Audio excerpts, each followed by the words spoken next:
Under the scorching heat of the sun, a group of people are forced to work in the field. Their bodies are thin, their faces pale, and their eyes are filled with fear. Around the field, armed men stand guard, watching every movement. Suddenly, one of the workers collapses. His body falls to the ground from exhaustion. Gasping for breath, he begs for just one thing: rest. But what he received is not mercy. The armed men approach, drag his body roughly, and beat him mercilessly until his life completely fades away.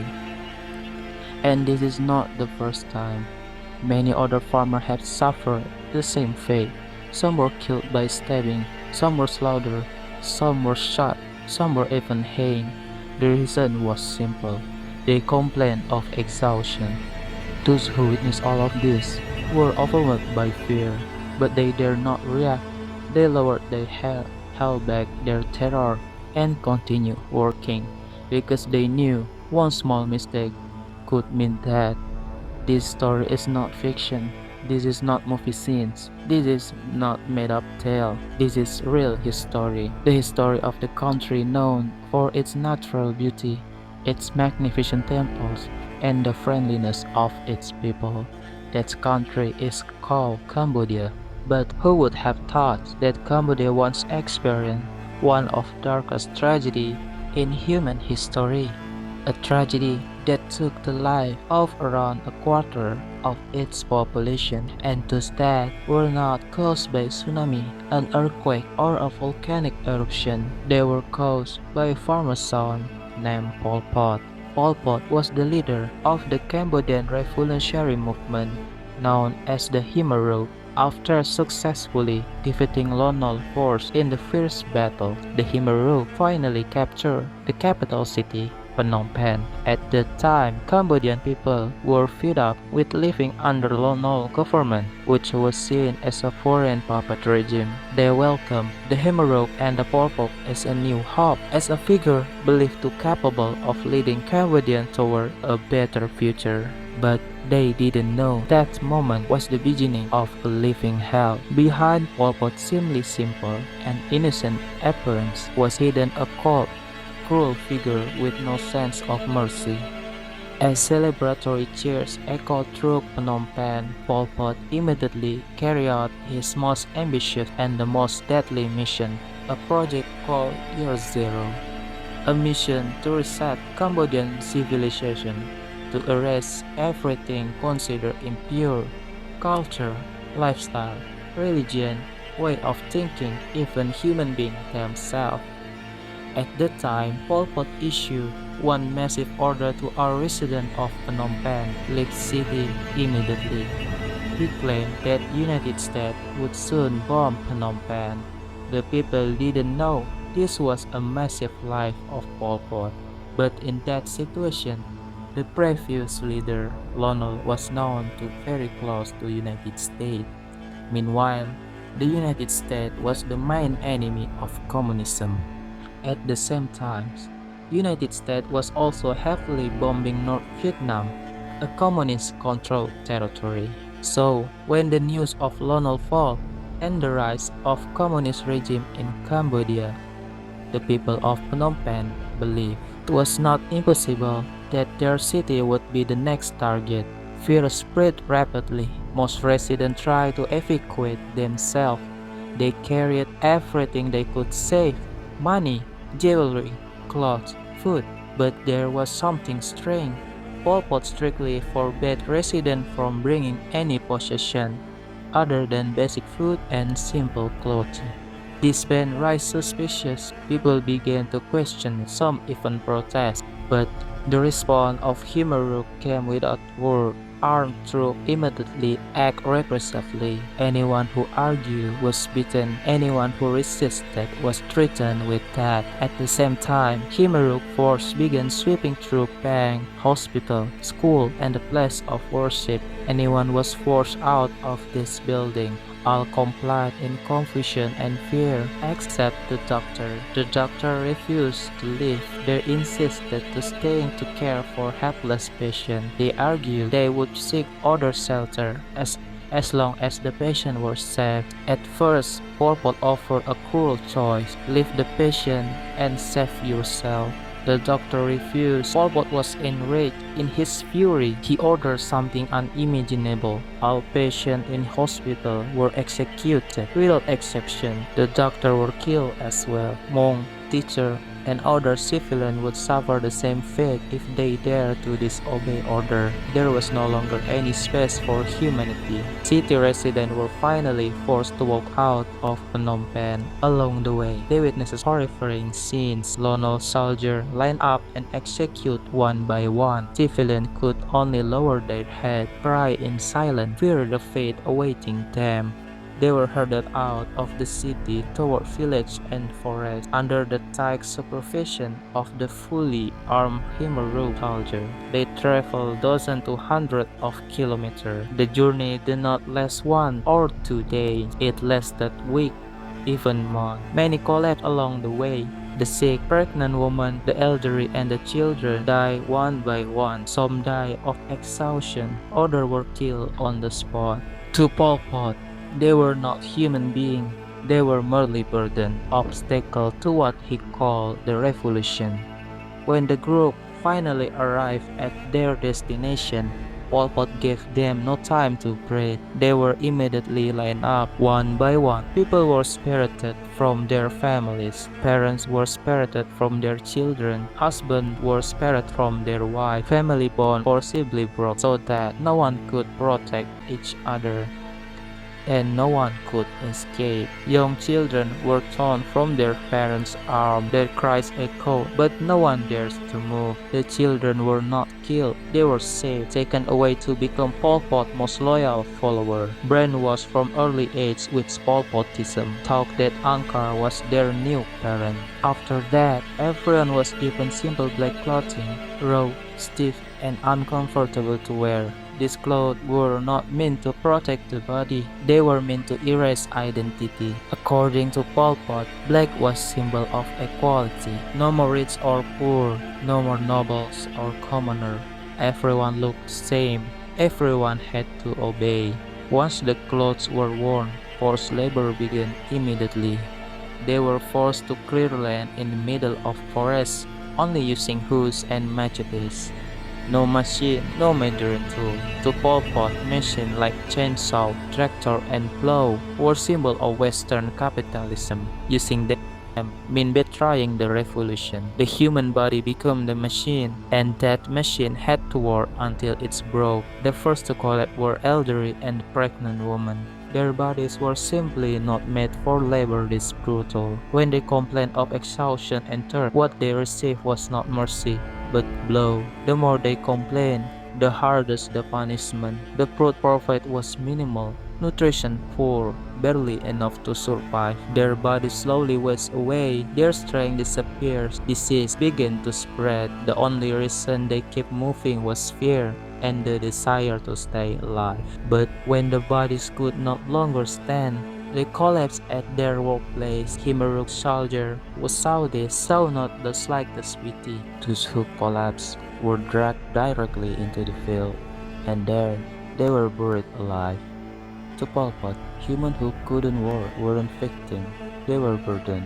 In addition to torturing ordinary people, Pol Pot also carried out systematic massacres of intellectuals like teachers, doctors, and religious leaders. To Pol Pot, they were not educated or healers, but foreign agents who could sabotage the revolution. Educated people were considered dangerous because they could think critically, were difficult to control, and had the potential to awaken the people to resist. Therefore, before they could become the threat, Pol Pot chose to eliminate them first. So paranoid was the regime that even wearing glasses became the reason of death. Anyone wearing glasses was considered a symbol of intelligence, and intelligence was an enemy of revolution. Not stopping there, Pol Pot also massacred religious leaders like Buddhists, Christian, and Muslim. To Khmer Rouge regime, religion was a foreign legacy to threaten the purity of Cambodia. All had to be eliminated for one obsession, the Year Zero project. The cruelty expanded into ethnic cleansing. like ethnic Cham, Thai, Vietnamese, and even European were hunted and killed. Everything was done in the name of revolution, a revolution that destroyed its own people. Why was Pol Pot so cruel to his own people? Why was he so obsessed with revolution? And was the motive for massacres truly purely for the sake of revolution? His real name was Salazar, born on May 19, 1925 in village of Prok Sabao, Kampong Thom province, Cambodia. He came from a wealthy farming family compared to other villagers. His parents owned rice field, livestock, and lived in stable life. The family even had connection to Cambodian royal court, something that would later stand in sharp contrast to the anti-elite ideology he promoted. From the childhood, Pol Pot was known as a quiet, obedient, and unremarkable child. He was not aggressive or troublesome. He grew up in a calm rural environment, far from major conflict and far from extreme suffering. As a child, Pol Pot received an education that was considered quite privileged from rural Cambodia at that time. He was sent to study in Phnom Penh, the capital city. There he lived with a relative who had connection to royal palace. This environment exposed him to urban life, hierarchy, and social class difference. However, academically, Pol Pot was not an outstanding student. He often struggled in school, especially in subjects that require analytical thinking. Despite being surrounded by educated elites, he often felt inferior. This sense of inadequacy slowly developed into resentment. In 1949, Pol Pot received a scholarship to study in France. Officially, he studied radio electronics, but in reality, he failed academically. He spent more time attending political discussion than attending classes. He was heavily influenced by Marxist ideology, especially extreme interpretation of communism. In France, Pol Pot was joined a small circle of Cambodian students who share radical political views. They believed that Cambodia problem stemmed by inequality, imperialism, and foreign influence. They admired the Chinese communism revolution under Mao Zedong more than the Soviet model. Pol Pot absorbed this ideology deeply, but unlike others, he interpreted it in an extreme and rigid way. In 1953, Pol Pot returned to Cambodia. At the time, Cambodia had just gained independence from France, but instead of optimism, Pol Pot saw disappointment. Cambodia was ruled by Prince Norodom Sihanouk, who promoted nationalism mixed with royal authority. To Pol Pot, this was merely another form of oppression. He joined underground communism movement and slowly climbed the rank. Unlike charismatic leader, Pol Pot was worker quietly. By the early 1960s, Pol Pot had become the key figure in Cambodia communism movement. Under Pol Pot leadership, the movement became more radical. Anyone suspected of opposing the party line was removed. Debate was replaced by obedience, questions were replaced by fear. Cambodia plunged into civil war after General Lono staged a coup and overthrew Prince Sihanouk. The country descended into chaos. The United States began heavily bombing campaigns across Cambodia territory, targeting communism positions. Villages were destroyed, thousands of civilians were killed. This chaos benefited Pol Pot. The people, traumatized by war and bombing, were desperate for stability. Pol Pot presented the Khmer Rouge as the savior. They promised equality and justice. With support from North Vietnam and China, the Khmer Rouge finally gained strength. By 1975, they were strong enough to seize Phnom Penh, and that moment marked the beginning of Cambodia's darkest chapter. Once in power, Pol Pot no longer needed persuasion. He ruled through fear. But his authority allowed him to rule without accountability. Order came without explanation, punishment came without warning. Anyone could disappear overnight. As the regime continued, paranoia intensified. Pol Pot became obsessed with the idea of betrayal. He believed that enemies were hiding everywhere, within village, within family, even within the party itself. This paranoia led to massive internal purge. Thousands of Khmer cadres were arrested, tortured, and executed. One of the famous sites of this terror was S-21 prison, also known as Tuol slang. There, prisoners were tortured until they confessed to being spies for Vietnam, the CIA, or the KGB. Almost no one survived. Children were forced to witness the torture of their parents. Foes were forced to accuse each other. Trust was completely destroyed. By the late 1970s, Cambodia was collapsed. Agricultural production failed. Starvation was widespread. Disease ravaged the population. Yet, Pol Pot refused to admit failure. Instead, he blamed Vietnam. Skirmishes along the border escalated into the full-scale attack. Khmer Rouge force massacred Vietnam civilians living near the border. Pol Pot believed that war would unite Cambodia and eliminate internal enemies, but this decision sealed his fate. Vietnam, a far stronger military power, and retaliated. In December 1978, Vietnam troops launched a full invasion of Cambodia. The Khmer Rouge army collapsed rapidly. Many soldiers deserted, others ran without fighting. On January 7, 1979, Phnom Penh fell. Pol Pot fled into the jungle. The regime that claimed to represent the people collapsed without resistance. But Pol Pot was not captured. For years, he remained hidden along Thai-Cambodia border. Ironically, Cold War politics protect him. China continued to support remnants of the Khmer Rouge. Western power view Vietnam as the greater threat. As the result, Khmer Rouge retained international recognition long after their crimes were exposed. But internally, the movement was dying. Factions split. Loyalty faded. In 1997, Pol Pot was arrested, not by international court, but by his own comrade. He was placed under house arrest, no trial, no justice for the victim, only symbolic punishment.